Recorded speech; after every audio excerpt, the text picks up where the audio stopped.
नमस्कार बंधुरा केमन आछो आशा करी भालो आछो। आमी सोमा गोकुल मानुर परिवार थेके आबारो एक नतुन भिडियो निये चले एलाम। तो भिडियोटा देखो, देखे यदि भालो लागे लाइक कमेंट शेयर करे दिओ। और यदि तोमादेर परिवारे एकजन सदस्य मने करे थाको भालोबेसे थाको ताहले एकटा सबस्क्राइब करे दिओ आमार चैनलटिके, तो जाते आमार भिडियो बानाते आरो उत्साह बाड़े और आमार चैनलटिओ जाते बड़ो हय। तो देखो सकालबेला आमार मायेर मंदिरटा देखे निले। और आमार मंदिरे काज बोलते सेरकम छिलो ना, जेहेतु छोटो मा आगेर दिने सब करे रेखेछिलो, शुधु आमि ठाकुरेर जल तुलेछि और होच्छे ओर गोकुलेर बाबा तो गोपालके दिएई गेछिलो।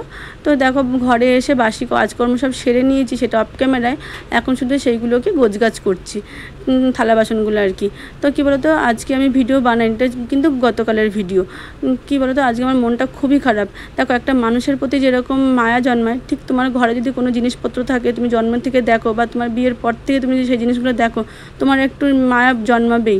সেই জিনিসগুলো তোমার হাত থেকে চলে গেলে বা তোমার জীবন থেকে সরে গেলে, তাই না? ঠিক আমারও সেটাই হয়েছে। আর কি বলো তো, সেটা যদি তোমার আবার জীবিকা নির্ভর করে, তাই না? তো যাই হোক, আমার শাশুড়ি আজকে নেই, 1 বছর প্রায় হতে গেল আর কি। তো তার এর প্রতিও বিশাল অবদান ছিল, কি বলবো সেটা। তো সেও আজকে নেই আর তার জিনিসও আজকে চলে গেল, সেজন্য একটু মনটা খারাপ। তো যাই হোক, এ দেখো সকালে সব প্রায় কাজকর্ম হয়ে গেল। এদিকে রান্নাঘরটা পরিষ্কার করে নিয়েছি। আর আজকে আমাদের স্বনির্ভর গোষ্ঠীর আর কি ইয়ে ছিল আজকে না, মানে গতকালের। যেহেতু ভয়েস দিচ্ছে একটু উল্টোপাল্টা হয়ে যাচ্ছে, কিছু মনে করো না। স্বনির্ভর গোষ্ঠীর আর কি খাওয়া দাওয়া আছে একটু, আমাদের মানে গোষ্ঠীর জন্মদিন কালকে আর কি, সেই দিনে উদযাপিত হয়েছিল। তো যাই হোক, সেরকমই একটা অনুষ্ঠান হবে খাওয়া দাওয়ার। তো এই দেখো এদিকে আমি ফ্রিজটা মুছে নিচ্ছি, কিন্তু দেখো এই ফ্রিজটা দেখতে পাচ্ছ, এই ফ্রিজটা ঘাম দিয়ে দিয়ে এরকম মানে মরচে পড়ে এই জিনিসটা নষ্ট হয়ে গেছে।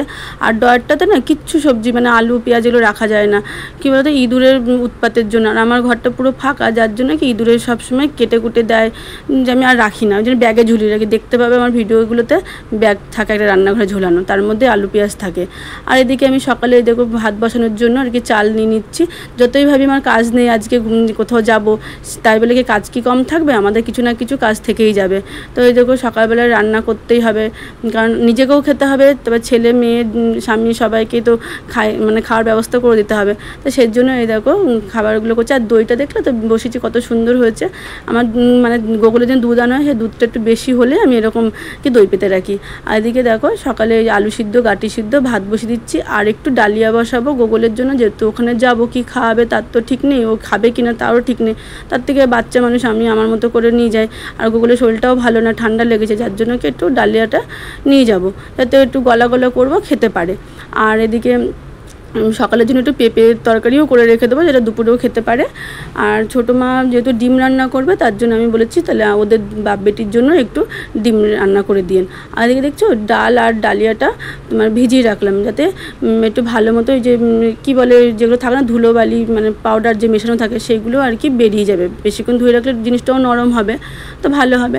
আর আমি সবজি কাটতে তোমার খুব খিদে পেয়ে গেছিলো, তো আমি মেয়েকে বললাম আমাকে 2টো বিস্কুট দে, তা বলে দাও তোমার এটাও ভিডিও করে রাখি। তো দেখো এরকম ভিডিও করে নিয়েছে, তাই আমি একটু খেয়ে নিলাম।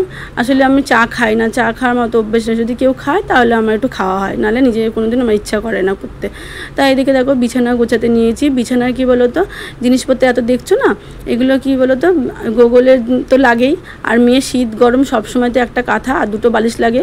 আর বাবা যেহেতু এখন নিচে শুচ্ছে, উপরে আর জায়গা হয় না, তাই তার জন্য বিছানাপত্র একটু বেশি হয়েছে। আর এদিকে বিছানার চাদরটা আমি পাল্টে নিয়েছি, এদিকে ম্যাটটাও পেতে দিয়েছি। গোগল দেখি ম্যাটটার উপরে বেশ ভালোই খেলছে, আর ওই ABCDগুলো দেখে পড়তে চাইছে, মানে ও কথা বলতে পারে না, কিন্তু ওটা মানে বলার চেষ্টা করছে আর কি। আর এই দেখো পাশের যে ফ্ল্যাট আছে না, এই ফ্ল্যাটের লাইটটা সারা রাত ধরে জ্বলে। তো সেই আলোগুলো এই ঘরে ঢোকে দেখে এই যে খাটে বা জানলার যে দেখছো সব মানে বিছানার চাদর বা গায়ের চাদর সব দেওয়া আছে, এই কারণেই দেওয়া হয়, যাতে ঘরটা একটু অন্ধকার হয়, নাহলে গোগল ঘুমাতে পারে না, এত আলো হয়ে যায় না যে কি বলবো। তো আমার কাজটাও বাড়িয়ে দেয়, যার জন্য এত জামা কাপড়ও ধুতে লাগে ধরো এই সঙ্গে। তো যাই হোক সব কাজ সারা হয়ে গেছে। তারপরে এই যে সকালবেলায় আমি আবার মানে ইয়ে করলাম, শাড়ি নিয়ে বসে পড়লাম, কারণ এই শাড়িগুলো খুব আর্জেন্ট ছিল, এগুলো দিতে হবে। তো এইগুলো নিয়ে বসে পড়লাম, যেহেতু আমার আজ সেরকম রান্না নেই, তাই এগুলো আমি করে নিতে পেলাম ঝাপাঝাপ করে। আর এদিকে দেখো আকাশটা কত সুন্দর লাগছে। আমি উপরে একটু মানে আগের দিন যে জামা কাপড়গুলো মেরেছিলাম সেগুলো তুলতে এসেছি, কারণ এগুলো লাগবে।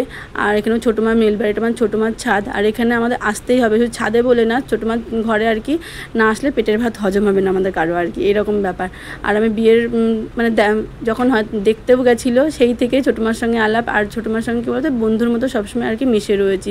আর দেখো সব রান্নাবান্না সব ইয়ে করে রেডি হয়ে সব কাজকর্ম সেরে এই গোগলের খাবার নিচ্ছি, যেহেতু ওখানে নিয়ে যাবো, আর একটু গরম করে, যেহেতু ঠান্ডা লেগেছে তাই একটু গরম করে নিলাম একটু ডালিয়াটা আর কি। তো যাই হোক এইভাবেই আমার আজকে আনন্দ করে দিনটা কাটছে। তো দেখো তারপর এই যে দেখো গোগলকে রেডি করেছি, গোগল দেখো ডয়ারের মধ্যে টাকা পয়সা ছিল সেইগুলো বার করে মানে কি করছে ছড়িয়ে দিয়েছে। আর এদিকে আমরা চলে এসেছি, এই দেখো সবাই আমরা এখানে খুব আনন্দ করছি। তো আমার গোগল যখন নাকি মানে 7 মাসের ছিল সেই সময় একটু বড় অনুষ্ঠান হয়েছিল গত বছর, তার আগের বছরে, আর গত বছর সেইভাবে হয়নি। তো এবারও হয়েছে, বেশ খাওয়া দাওয়া ভালোই হয়েছে, ফ্রাইড রাইস হয়েছে, চিলি চিকেন, বেগুনি আর মিষ্টি চাটনি এগুলো। যখন গোগল হয়েছিল মানে পেটে ছিল সেইবারও এরকমই হয়েছিল, পোলা হয়েছিল সেইবার শুধু আর কি এর জায়গায়, ফ্রাইড রাইসের জায়গায়।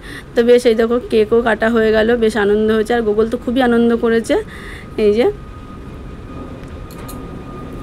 এই 4 দেওয়ালের মধ্যে থেকে বেশ এখানে একটু এইটাও 4 দেওয়ালের মধ্যে, তবুও একটু আনন্দ আর কি ভাগ করে নিলাম সবাই মিলে, সবাইকার ঘরে থাকা সংসার নিয়ে। তারপর বাড়ি এসে আবারও এই যে কাজ করতে শুরু করে দিলাম। এই দেখো পিকো করে আবার ঘরে রান্নাবান্না রাতেরও ছিল, সেগুলোও করতে হয়েছে, যেহেতু অল্প করে সকালে করেছিলাম। এইভাবেই আর কি দিনটা কাটলো বেশ আনন্দের। আর যে আজকের যে বললাম যে কষ্টের কথাটা, সেই দেখো এই যে মেশিনটা নিয়ে যাচ্ছিলো, আর এই মেশিনটা নেওয়ার সময় না আমার স্বামীর একটু আর কি পায়ে লেগেছে। তো দেখো আজকে এই পর্যন্তই, দেখাবে অন্য কোনো ভিডিওতে, ততক্ষণ সুস্থ থেকো, ভালো থেকো।